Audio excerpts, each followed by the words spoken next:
The UFC's titles have a long history in the organization. With the belt comes prestige, honor, and of course, all the bragging rights. Originally, there were no divisions or time limits. Fighters engaged in one-night tournaments and were awarded medals rather than titles, which then led to UFC 6 and the first Super Fight Championship belt. But by UFC 12, weight classes were introduced, and the Super Fight belt was phased out in favor of crowning the inaugural heavyweight champion, Mark Coleman. Since then, there have been many legendary champions with unforgettable title reigns in the span of nearly 2.5 decades. Now the UFC boasts 8 men's divisions and 3 women's divisions, with a new flyweight women's class on the way. That might seem like a lot, but with over 550 fighters signed to the promotion at any given time, and more on the way, that means many incredible fighters will never taste gold, instead left to stand just outside of that elite class and the spoils that come with it. I'm Jason from MMA On Point, and this is the top 10 UFC fighters to never win a belt. Alright, so a quick disclaimer. We aren't including interim champs, so guys like Carlos Condit or Big Nog won't make this list. Perhaps that could be a best of list on its own? Number 10, the Diaz brothers. Okay, so I'm cheating here a little bit, but you know this is a tough list to crack when we're starting with not just one Diaz brother, but both at number 10. Not to mention, it's pretty hard to put one ahead of the other. Nick Diaz is a former Strikeforce welterweight champ who never lost the belt because the UFC bought Strikeforce while he had it, and was the WEC welterweight champ for a short time as well. He has wins over huge names like BJ Penn, Frank Shamrock, Takanori Gomi, which was ruled a no contest because of marijuana, but who cares about that, it's still a win. He also won against Paul Daley, former champ Robbie Lawler, and of course had a very close fight with Carlos Condit for the UFC interim champ. That was a controversial decision, and most people are still heavily debating to this day. Nate, on the other hand, won the Ultimate Fighter Season 5, which was against the likes of Gray Maynard, Joe Lozon, Manny Gamburian, and Andy Wang.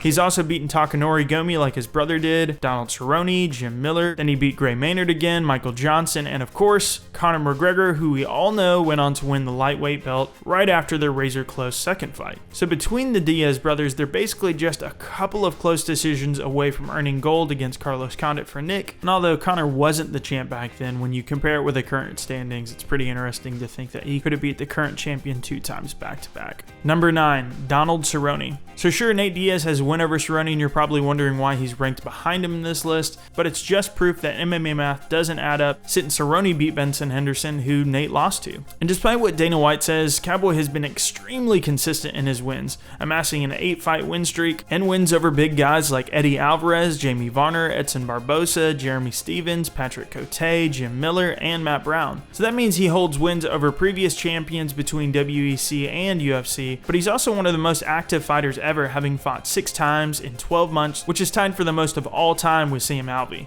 It is unfortunate that during his biggest fights and when the belt is on the line that it doesn't seem to pan out, but it's hard not to be a fan of the guy and his fight style and what he's done in the sport. Number 8, John Fitch. So this guy isn't the most popular fighter on the list, but it can't be denied what he's accomplished while he was in the UFC. He went nearly 9 years undefeated between 2002 and 2011, aside from his lone loss to one of the greatest of all time in George St-Pierre. At the time of the GSP fight, Fitch held the most consecutive wins in the UFC's history, all the way back to the company's inception with Royce Gracie and his string of tournament victories. He also held the record for the most strikes landed in UFC history at 2,149, which has now been surpassed by GSP at 2,523. And then the third highest spot is held by Frankie Edgar with 2,012 strikes. Fitch's wins include Diego Sanchez, Thiago Alves, Yushin Okami, and Jake Shields.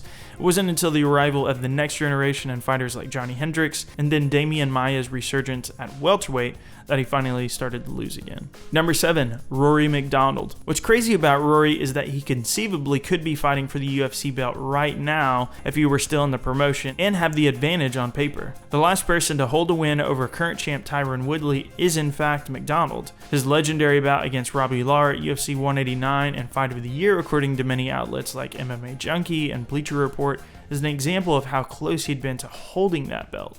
He holds one of the most dominant and frankly funny wins over Nate Diaz that showed off his suplex game. He also beat BJ Penn, Jake Ellenberger, Damian Maia, and most recently an emphatic win over Paul Daly. Who knows what the future holds for him now, as he is scheduled to face Douglas Lima in January 2018 for the Bellator welterweight strap, but indications seem to show that he'll do really well in that matchup. What do you think? Will he win? Or is Douglas Lima underrated in this matchup?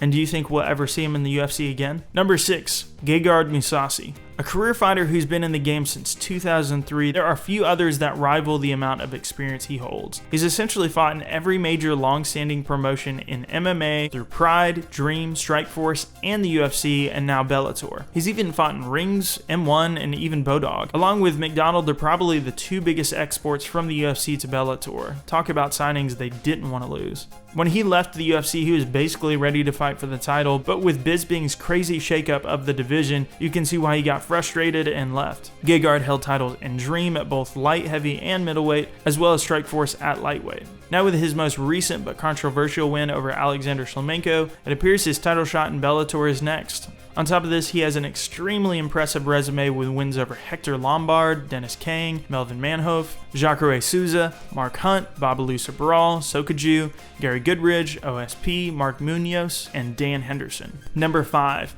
MIRKO Krokop. If you weren't around during the days of Pride, you missed out on some of the biggest events in the sport's history, and MIRKO is at the center of much of it. Legendary bouts against Faber, which is awarded Fight of the Decade by Sports Illustrated, Big Nog, Josh Barnett, Wanderlei Silva, Heath Herring, Igor Bochanchin, and much more. As a kickboxer in K1 with massive tree trunk legs, it's no wonder his head kicks are the stuff of legend. Surprisingly though, he has never held a major promotions title in the sport, but equally impressive are his Pride Open weight tourney win, his K1 tournament championship in 2012, and then most recently he's won the Ryzen Openweight Grand Prix, which wasn't the most stacked tournament, but he still earned a highlight reel win over King Mo in the process. There are almost too many records to count, but most notable are his records for the most finishes in Pride at 16, with a tie for the most wins in the promotion's history alongside Igor Bochanchin and Sakuraba. And so then he holds wins over the aforementioned Barnett, Wanderlei, Heath Herring, Bochanchin, King Mo, Fujita, Sakuraba, Fedor's brother Alexander Emelianenko, Kevin Randleman, Mark Coleman, and avenged his loss against Gabriel Gonzaga. It's still incredible to think that within almost a year of his MMA debut, he was fighting guys like Fujita and Wanderlei. Number 4. Urijah Faber. One of the things that makes Urijah's career so special is the fact that he essentially never lost to anybody that wasn't a current champ or a former champ. The only exception being against Tyson Griffin early in his career, which was actually for a title, and then at the end of his career in 2016 against Jimmy Rivera. Let's not forget he's a top prospect who's fighting against Faber's longtime biggest rival in Dominic Cruz, so Rivera could be in contention himself in short order. Of course, that's an incredibly tough task though, but Faber always manages to stay relevant by consistently beating top contenders in multiple divisions since losing his belt in the WC at featherweight. And then he went on to the UFC's featherweight and bantamweight divisions doing the same thing. And a total side note, next time somebody says a small guy can't be popular when talking about somebody like Demetrius Johnson, or anyone else for that matter, don't forget what Urijah Faber accomplished standing at just 5'6", in a weight class only 10 pounds heavier than the flyweight division. Number 3. ALISTAIR OVEREEM. Is there a more decorated heavyweight in MMA history? Despite his checkered past, OVEREEM has held titles in K1, Dream, Strikeforce. He began his career at light heavyweight in 1999, and now at 37 years of age, he holds wins over horses, 6 past UFC champs, including Fabricio Verdum, Andrei Arlovsky, Junior Dos Santos, Frank Mir, Brock Lesnar, and Vitor Belfort. In addition to this, he's also beat Mark Hunt twice, Roy Nelson, Igor Bochanchin, and for the record, many will want to point out his drug history, but of those 6 champions ALISTAIR beat, only 2, Arlovsky and Verdum, have avoided failed drug tests. If ALISTAIR's wins are discredited, it's fair to apply that logic to any of the legends who fought out of the UFC or pre-USADA. It's just a fact of the sport when you consider how many top athletes have popped for PEDs lately. Number 2, Wanderlei Silva. For most people, when you think of Pride, 2 names come to mind. What many argue is the greatest of all time time in Faber and Wanderlei Silva. And for good reason. While in the promotion, Silva was incredibly dominant. He held a 15-fight win streak, which is just shy of Anderson Silva's streak in the UFC. He has the most Pride wins with 22 total. He won the Pride Middleweight Grand Prix that was so well stacked that it had guys like Chuck Liddell, Rampage Jackson, ALISTAIR Overeem, and Sakuraba, who all fell short with Wanderlei on top. And then when you think of an old school fighter who's just down to fight whenever, whoever, anytime, Silva fits that to a T. He fought heavyweights like Mark Hunt, Fujita, Gilbert Yvel, and Mirko Krokop twice. They didn't always go his way though, but you gotta respect the man for going out and fighting the best of his day. And he also has one of the best records in the sport. He has wins over Sakuraba, Rampage Jackson, Fujita, Ricardo Arona, Michael Bisping, Kung Lee, Brian Stann, and Dan Henderson. So before we get to number one, let's talk about some honorable mentions, just because I know some folks will go crazy that I didn't put them on the list. Chael Sonnen, Kenny Florian, Pedro Hizzo, Khabib Nurmagomedov, Jacare, Gray Maynard, Alexander Gustafsson, Joseph Benavidez. And so then that leads to number one, Dan Henderson. I don't think you can be any closer to winning a title in the promotion than winning UFC 17's middleweight tournament. Back then, titles weren't a thing, unfortunately, and it wasn't even something you defended. It was just a one-night honor. Hendo, though, has fought everyone he can, from Fedor in Strikeforce and Shogun in the UFC to Wanderlei in Pride and Big Nog in rings. He's got some of the best knockouts in the sport's history, and the belts prove it everywhere it counted, except the UFC. He held the welterweight and middleweight belts in Pride, as well as the light heavyweight belt in Strikeforce. And let's not forget he was an Olympian before all of that. I'll let Mauro Ranallo say it best.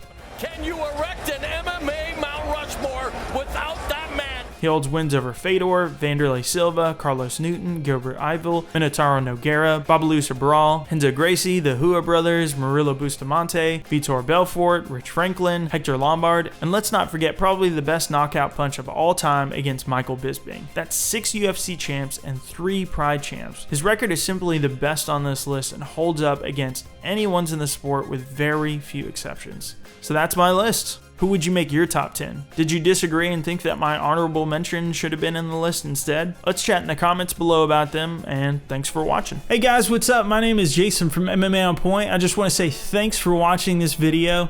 Go ahead and like or share the video, and then subscribe to us if you haven't already. We're also on Twitter. Our account is On Point MMA, and then you can follow me personally at Jason the Heart on Twitter. I'm starting this channel up with a really good friend of mine. He's one of my UK buddies that's also a video editor. You'll see his videos on the channel. His name is Tom. What we are really trying to do, in short, is just start an MMA fan channel that brings a little bit of entertainment value and production quality. We feel like the only thing that's out there is basically journalism and analysts, but there's not really that kind of fun thing that you get like when you see movie reviews or you see people talking about video games. There's all that stuff out there, but for whatever reason, there's nothing quite on MMA. And so we feel like that's something that we can bring. If you believe in this and if you think that this is a niche that we are fulfilling and you feel like this is something that needs to be brought to the table, we're also on Patreon, so go ahead and support us there if you're interested. But that's it. I just wanted to give you guys a brief introduction. Thanks so much for watching the video, and I'm serious. If you comment below, I am more than willing to talk to you. So thank you so much, and you all have a great day.